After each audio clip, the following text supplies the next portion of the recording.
والصلاة والسلام على رسوله الكريم.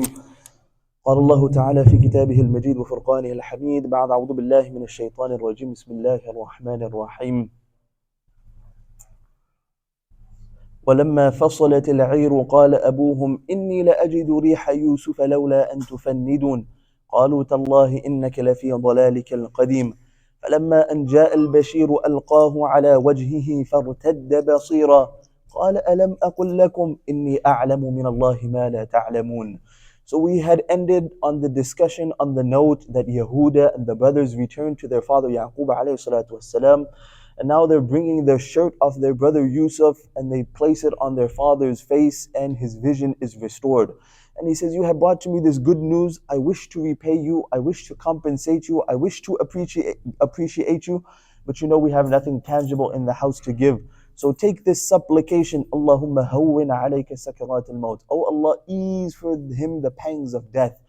And this is such an amazing supplication. Today we're so worried about our offspring, our children, what's going to happen to them when we die. Are they going to survive? Are they going to take care of themselves? Are they going to be able to live? But the real question is, how will they fare when they die? Yaqub alayhi salatu wasalam in Surah Baqarah, Allah testifies at the time of death, أَمْ كُنْتُمْ شُهَدَاءَ إِذْ حَضَرَ يَعْقُوبَ الْمَوْتِ إِذْ قَالَ لِبَنِيهِ مَا تَعْبُدُونَ مِنْ بَعْدِي. Yaqub alayhi salatu wasalam was dying, passing away. His children were all converged and congregated around him. And the question he asked them was, مَا تَعْبُدُونَ مِنْ بَعْدِي. Oh my children, what are you going to be worshipping after I'm gone? This was his concern. Nevertheless, it's a time in the story where they're jubilated, they're excited, they're happy. Now they have returned to their father and they know the good, glad tidings of Yusuf.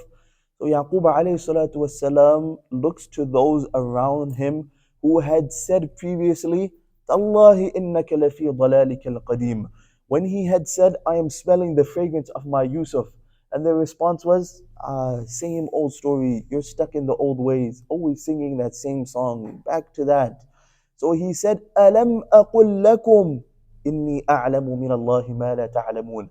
He tells those who were around him, did I not tell you, I know from Allah what you do not know.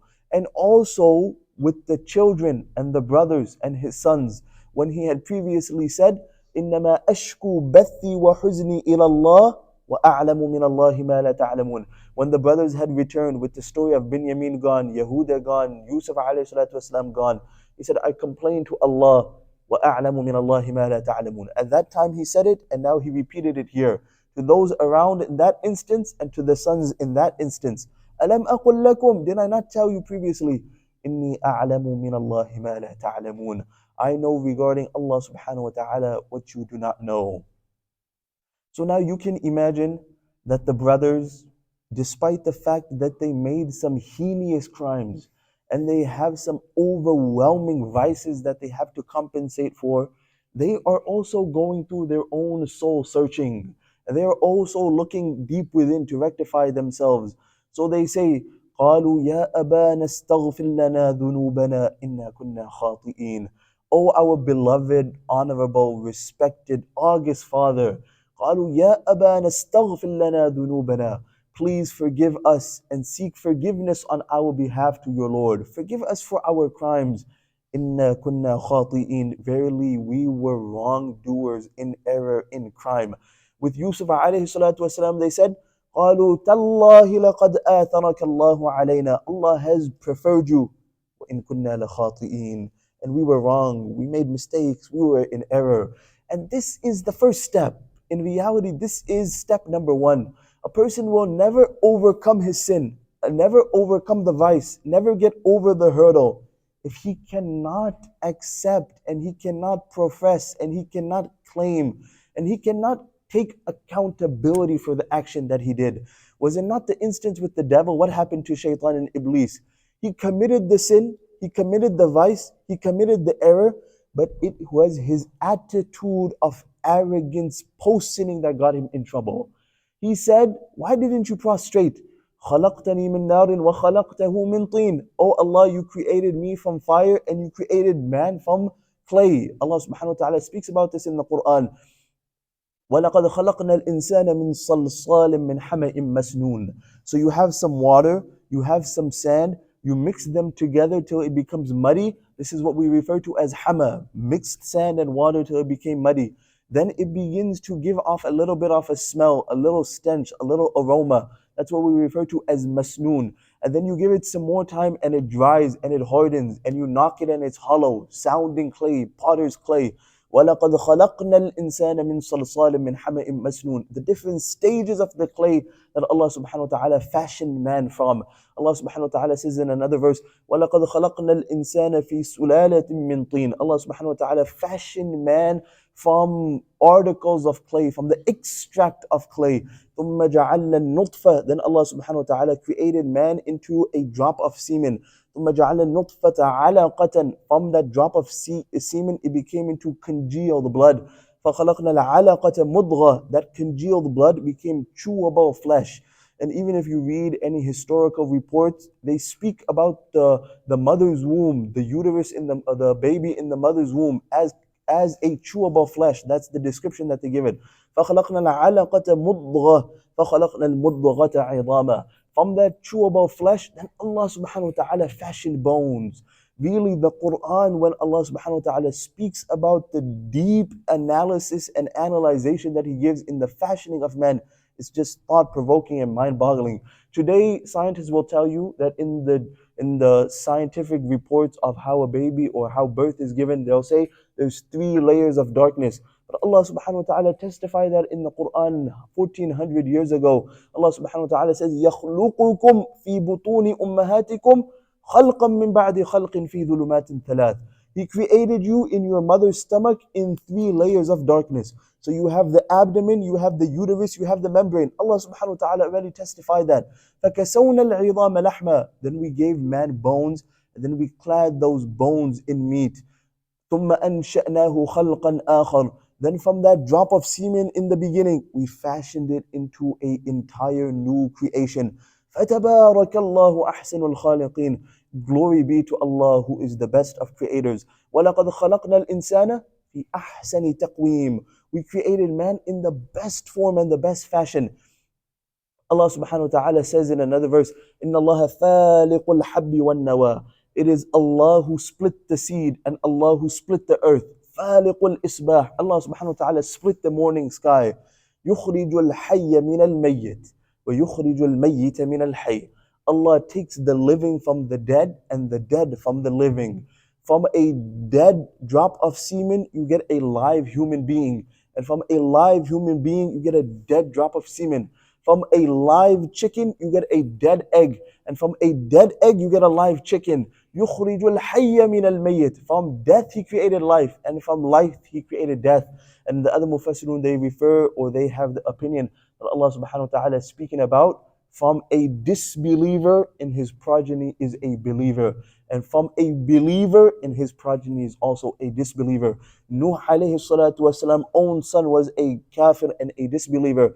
And Ibrahim alayhi salatu wasalam's own father, وَإِذْ قَالَ إِبْرَاهِيمُ لِأَبِيهِ آزَرَ أَتَتَّخِذُ أَصْنَامًا آلِهَةً يَا أَبَتِي قَدْ جَاءَنِي مِنَ الْعِلْمِ. His own father Azar was a disbeliever. يُخْرِجُ الْحَيَّ مِنَ الْمَيِّتِ يُخْرِجُ الْمَيِّتِ مِنَ الْحَيِّ.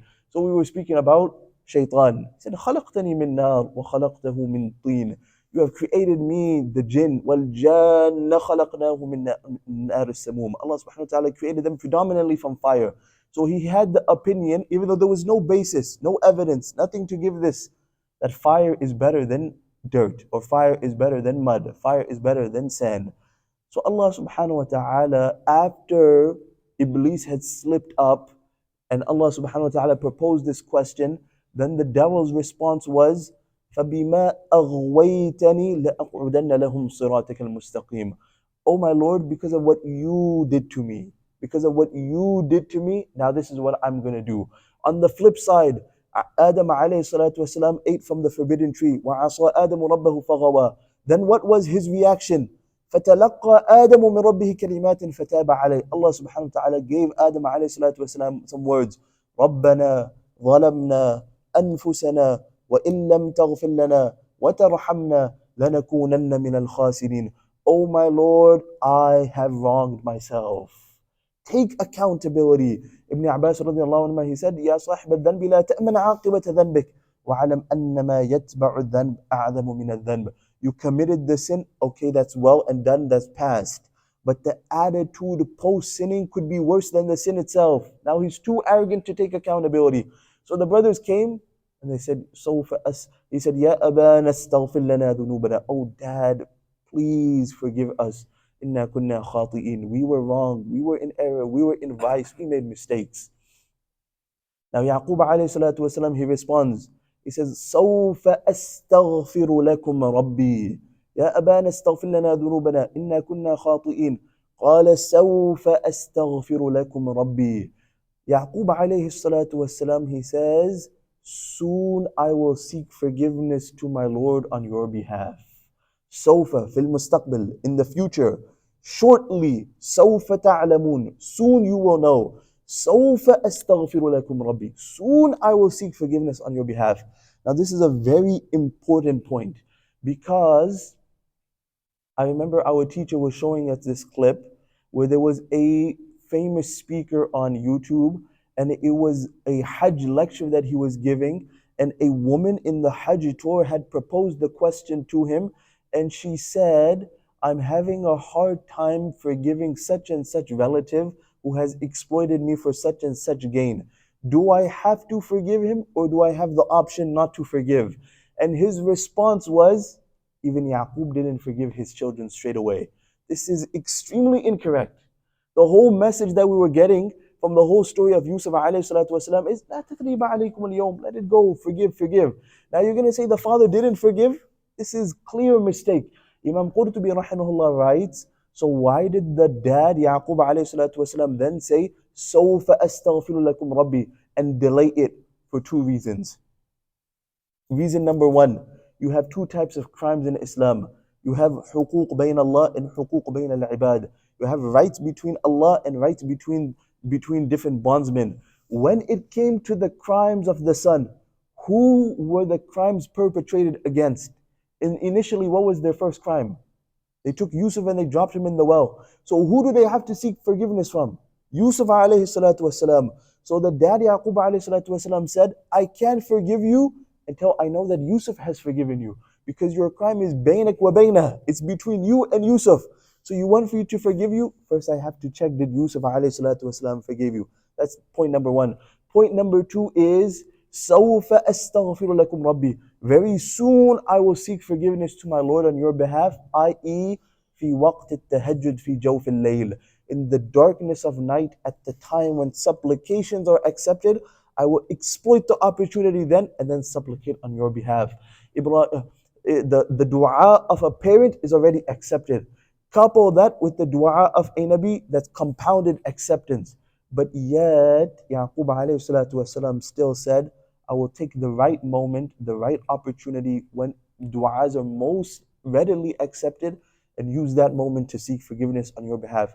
As parents, the number one most crucial thing for your child, education is important, Islamic upbringing is important, salah is important, 100,000%. But the most important thing is the dua that you can give that child. Ibrahim alayhi salatu wasalam, he said, Oh Allah, Rabbi ja'alni muqim as-salati wa min dhurriyyati. Make me one who establishes the prayer, and make my child also one who establishes the prayer.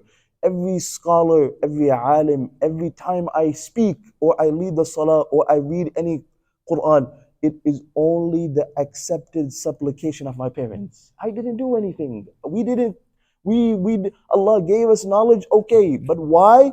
Because some parents, some nights were crying and made dua for me. They made dua for you. You have a child, the best thing you can give him, make dua for that child. سَوْفَ أَسْتَغْفِرُ لَكُمْ رَبِّي. I will exploit moments where duas are accepted to make dua for my children. إِنَّهُ هُوَ الْغَفُورُ الرَّحِيمُ. Allah subhanahu wa ta'ala is all forgiving, all merciful. Now Yusuf alayhi salatu wasalam, he had told his brothers, bring the family to me. So now the Quran goes direct, straight to the point. Now they're leaving for Egypt. The historical narrations suggest that the group of the family members, when they were leaving from Canaan to Egypt, was close to around 90 family members. Because now they're going to a better place. And everyone, when you find out that you're going to go see the king, everyone is related to the king. Oh, a distant cousin, this person and the brothers had children. So it reached around 90, the number that moved from Canaan to Egypt. And secondly, Yusuf alayhi salatu wasalam had sent some allies and resources and helpers from Misr to Canaan to ease and facilitate the moving process. So it was a huge caravan that was moving, the entire family with the helpers, the entourage, the escorts, so on and so forth. فَلَمَّا دَخَلُوا عَلَى يُوسُف. So as this entourage is moving, and then Yusuf alayhi salatu wasalam has brought the people of Egypt out of Egypt, and they are welcoming his family, welcoming the family, escorting the family, and you can only imagine the feelings that are going through them. From the bottom of the well and from the bottom of the jail, now Yusuf alayhi salatu wasalam is sitting at the top of Egypt, welcoming his family in.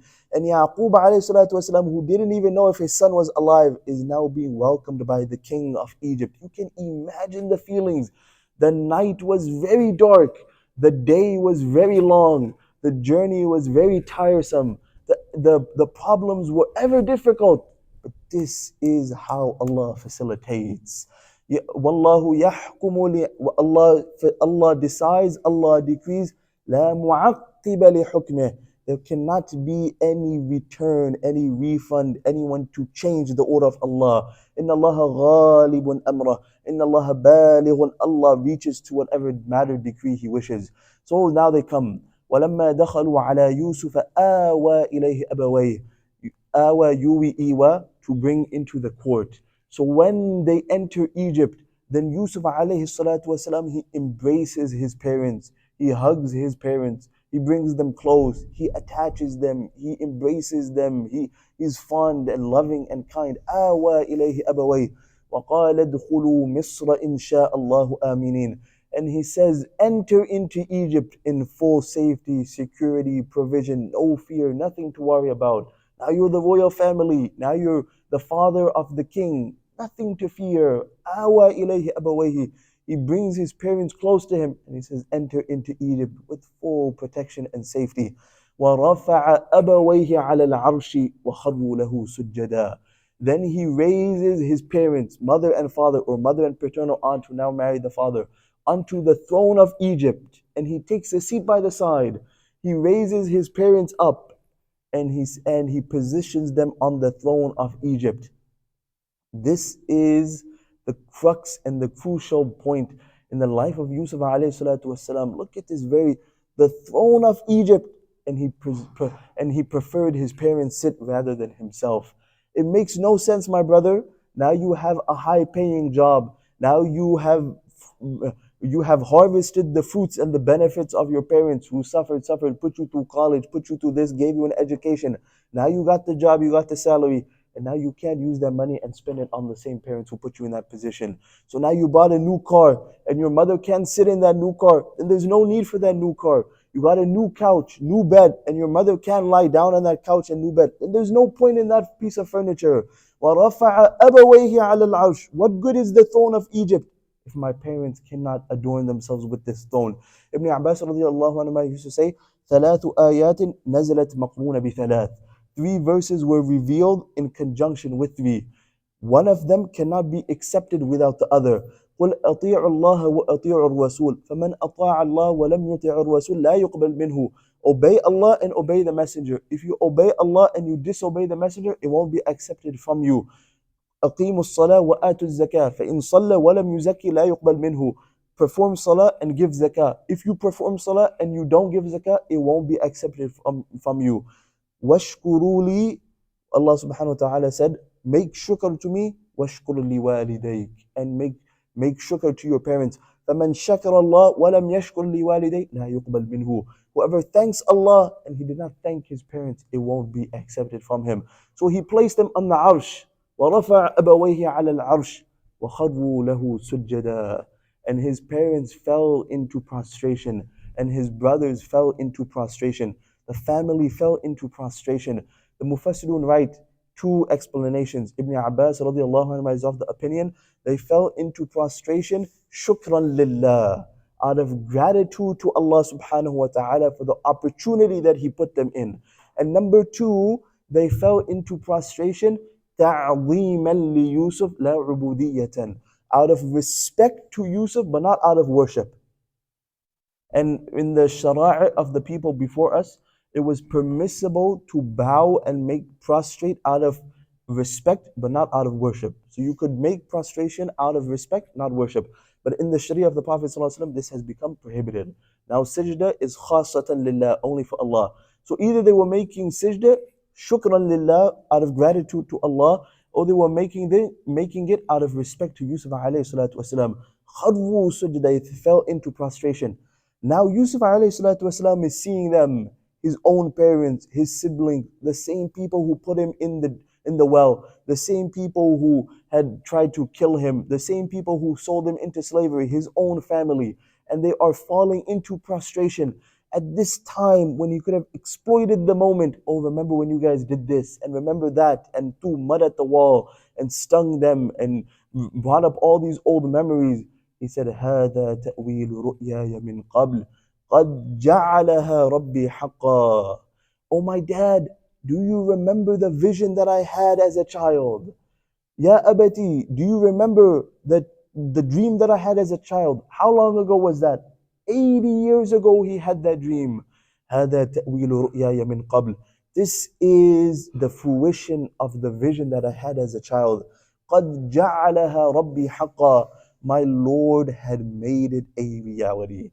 My Lord had made it a reality. Very important point to note.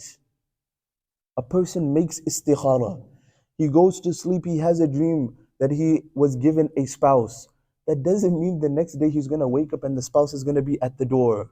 He made dua, he went to sleep, he had a dream that he was playing with a child. That doesn't mean the next day his wife is gonna conceive.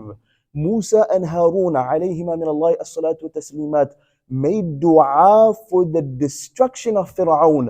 Allah subhanahu wa ta'ala said, قَدْ أُجِيبَتْ دَعْوَتُكُمَا. I have accepted your supplication. فَاسْتَقِيمَا وَلَا تَتَّبِعَ. But stay consistent and keep doing what you're doing. Mufassirun write, Allah accepted their dua. Between the fruition of their dua coming into reality was 40 years. Doesn't mean it's going to happen tomorrow. He had the dream, the fruition of the dream came 80 years later. قَدْ جَعَلَهَا رَبِّي حَقًّا. My Lord has made it a reality. Again, again, again. Moments when he's put on the pedestal, his first inclination and his first reaction is, don't worry my brothers, it is from Allah subhanahu wa ta'ala. We ask Allah subhanahu wa ta'ala to give us an tawfiq wa akhiru da'wan alhamdulillahi rabbil alameen. اللهم اهدنا فيمن هديت وعافنا فيمن عافيت وتولنا فيمن توليت وبارك لنا فيما أعطيت وقنا واصرف عنا شر ما قضيت فإنك تقضي ولا يقضى عليك إنه لا يعز من عاديت ولا يذل من واليت تباركت ربنا وتعاليت نستغفرك ربنا ونتوب إليك اللهم اهدنا واهد بنا واهد الناس جميعا واجعلنا سببا لمن اهتدى ربنا لا تؤاخذنا إن نسينا أو أخطأنا ربنا ولا تحمل علينا إصرا كما حملته على الذين من قبلنا ربنا ولا تحملنا ما لا طاقة لنا به واعف عنا واغفر لنا وارحمنا أنت مولانا فانصرنا على القوم الكافرين آمين يا رب العالمين.